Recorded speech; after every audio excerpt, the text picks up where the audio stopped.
Pernahkah kamu melihat orang mengemudikan kendaraan? Apa yang dilakukan oleh pengemudi ketika mau merubah kecepatan kendaraan? Ya, pengemudi akan menekan pedal kopling sebelum merubah kecepatan kendaraan. Lalu apa sih sistem kopling itu?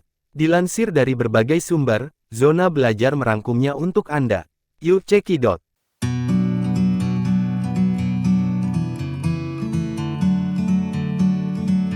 Pernahkah kamu bertanya-tanya apa itu sistem kopling? Sistem kopling adalah sistem yang berfungsi untuk memutus dan menyambungkan tenaga putar dari satu komponen ke komponen yang lainnya. Prinsip kerja kopling mirip seperti saklar. Jika pada kendaraan khususnya mobil, sistem kopling termasuk sistem pemindah tenaga yang berfungsi untuk memutus dan menghubungkan tenaga dari mesin ke transmisi. Jika pengemudi menekan pedal kopling maka aliran tenaga akan terputus, sedangkan jika pengemudi melepas pedal kopling maka aliran tenaga akan terhubung kembali. Jenis-jenis kopling. Kopling terdiri dari beberapa jenis diantaranya sebagai berikut. 1. Kopling gesek plat tunggal. Kopling ini prinsip kerjanya berdasarkan gesekan dan plat koplingnya hanya satu sehingga disebut kopling gesek plat tunggal. Kopling ini biasa ditemukan pada mobil. 2. Kopling gesek plat banyak. Kopling gesek ini mempunyai banyak plat dan biasa ditemukan pada sepeda motor bebek. 3. Kopling magnet. Kopling ini bekerjanya berdasarkan prinsip elektromagnet sehingga disebut dengan kopling magnet. Kita bisa menemukan kopling ini pada kompresor AC mobil. Jika kita menekan saklar AC maka kumparan akan menjadi magnet dan plat akan terhubung sehingga tenaga dari mesin akan disalurkan ke kompresor AC. 4. Kopling satu arah. Pada kopling ini salah satu arahnya bebas dan arah sebaliknya akan terkunci. Kopling ini biasa ditemukan di gigi pinion sistem starter.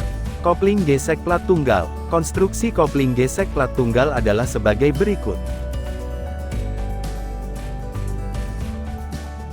Di manakah letak kopling pada mobil?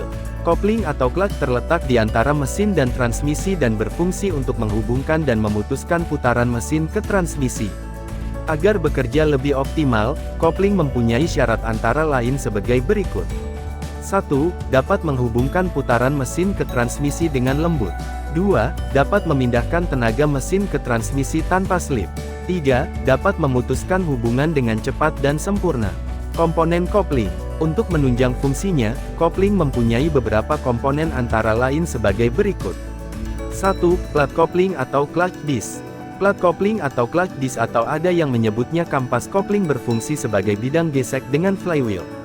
Melalui gesekan tersebut plat kopling akan memindahkan tenaga dari mesin ke transmisi. Plat kopling terdiri dari 3 lapis yaitu disc plat, cushion plate dan fasing yang dihubungkan menjadi satu dengan menggunakan sambungan rivet atau paku keling. Konstruksi plat kopling terdiri dari fasing, clutch hook, cushion plate dan torsion damper. Clutch hook berfungsi sebagai perkaitan dengan poros input transmisi sedangkan torsion damper berfungsi untuk meredam kejutan atau hentakan akibat gesekan dengan flywheel. Torsion damper ada yang terbuat dari pegas koil dan ada pula yang terbuat dari karet. 2. Pressure plate atau plat penekan. Pressure plate atau plat penekan berfungsi untuk menekan plat kopling sehingga dapat bergesekan dengan flywheel. Jika plat penekan menekan plat kopling maka akan bergesekan dengan flywheel dan tenaga mesin akan disalurkan ke transmisi, sedangkan jika plat penekan tidak menekan plat kopling maka tidak terjadi gesekan dan tenaga mesin akan terputus. 3. Tutup kopling atau clutch cover. Tutup kopling terletak di belakang plat penekan dan berfungsi untuk melindungi komponen kopling dari kotoran yang masuk. Clutch cover mempunyai pegas kopling yang berupa pegas koil atau coil spring dan pegas diafragma atau diafragma spring. Pada clutch cover tipe coil spring mempunyai keuntungan penekanan terhadap plat koplingnya kuat. Sedangkan kerugiannya tenaga untuk menekan plat kopling berat serta konstruksinya rumit sehingga harganya mahal. Sedangkan untuk clutch cover tipe diafragma spring mempunyai keuntungan tenaga penekanan ringan, penekanan plat kopling lebih merata, dan tenaga pegas tidak berkurang oleh adanya gaya sentrifugal. Sedangkan kerugiannya penekanan terhadap plat kopling lebih kecil. 4. Pegas kopling atau clutch spring. Pegas kopling berfungsi untuk mengembalikan plat kopling ke posisi semula saat pedal dibebaskan. Seperti yang dijelaskan sebelumnya pegas kopling terdiri dari 2 macam yaitu pegas koil atau coil spring dan pegas diafragma atau diafragma spring. 5. Rilis bearing atau bantalan pembebas. Release bearing berfungsi untuk menekan bagian tengah dari diafragma spring sehingga plat penekan dapat terangkat. 6. Release fork atau garpu pembebas. Release fork berfungsi untuk meneruskan tenaga dari mekanisme pemindah ke release bearing. 7. Pedal kopling. Pedal kopling terletak di bawah kemudi bagian paling kiri dan berfungsi untuk menerima gaya tekanan dari kaki pengemudi dan meneruskannya ke mekanisme penggerak kopling. Di sebelah kanan pedal kopling terdapat pedal rem dan pedal gas. Mekanisme penggerak. Apa itu mekanisme penggerak? Ada yang tahu? Yap, mekanisme penggerak atau mekanisme pemindah adalah suatu mekanisme yang berfungsi untuk menyalurkan tenaga dari pedal kopling sampai release fork. Mekanisme penggerak terdiri dari dua tipe, yaitu mekanis dan hidrolis. Pada mekanisme penggerak tipe mekanis, tenaga dari pedal disalurkan ke release fork menggunakan kabel kawat baja, sehingga tidak ada perubahan tenaga. Sedangkan pada mekanisme penggerak tipe hidrolis menggunakan minyak hidrolis untuk menyalurkan tenaga. Pada tipe ini gerakan pedal kopling dirubah menjadi tekanan hidrolis oleh master silinder yang kemudian diteruskan ke release fork melalui release silinder. Pada mekanisme penggerak tipe hidrolis terdapat tiga komponen tambahan antara lain master silinder, pipa hidrolik atau selang hidrolik dan release silinder. 1. Master silinder. Master silinder berfungsi untuk merubah gerakan mekanis menjadi tekanan hidrolis. Pada ujung push rodnya terdapat piston yang akan menekan minyak di depannya sehingga tercipta tekanan hidrolis.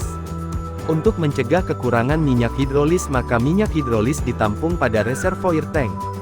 2. Pipa hidrolik. Pipa hidrolik berfungsi untuk menyalurkan tenaga dari master silinder menuju release silinder. 3. Release silinder. Release silinder fungsinya kebalikan dari master silinder, yakni mengembalikan tekanan hidrolis menjadi gerakan mekanis. Gerak bebas pedal kopling. Gerak bebas pedal kopling adalah gerakan di mana pedal kopling sudah bergerak tetapi kopling belum bekerja. Hal ini karena adanya jarak antara diafragma dan bantalan pembebas. Cara kerja kopling. 1. Pada saat pedal ditekan. Pada saat pedal ditekan, pedal menekan master silinder mengubah tekanan pedal menjadi tekanan hidrolis.